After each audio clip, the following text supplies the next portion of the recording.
अर्थमंत्री सुधीर मुनगंटीवार यांनीही झी24 तासशी बोलताना मिठाचा पुरेसा साठा आहे, मिठाचे दर वाढलेले नाहीत, अफवांवर विश्वास ठेवू नका असं जनतेला आवाहन केलंय। या अफवा काही समाजकंटक लोक मुद्दाम पसरवत आहे जी आपल्या माध्यमातून लोकांना माझं आवाहन आहे की अशा समाजकंटकांना धडा शिकवण्याची आपल्यावर जबाबदारी आहे। आपल्याला व्हॉट्सअपच्या माध्यमातून किंवा फेसबुकच्या माध्यमातून मोबाईलच्या माध्यमातून कोणी आपल्याशी या अफवा पसरवण्याचा प्रयत्न केला तर नजदीकच्या पोलीस स्टेशनला माहिती द्या।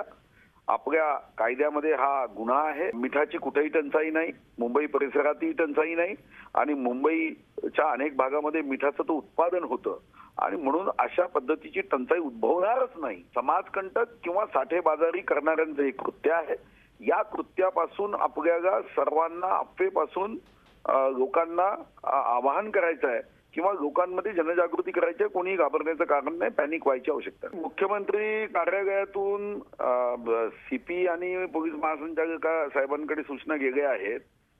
ठाण्यामध्ये अशा अफवा पसरवणाऱ्यांवर कंप्लेंट घ्यावी किंवा अशा पद्धतीने साठेबाजारी कोणी करत असेल, मिठाचा अव्वा सव्वा पैसा घेऊन जर मीठ विकत असेल आणि असं कोणी रिपोर्टमध्ये आणलं किंवा बोलताना टिप केलं तर त्या दुकानदाराला ताबडतोब अटक होणार आहे।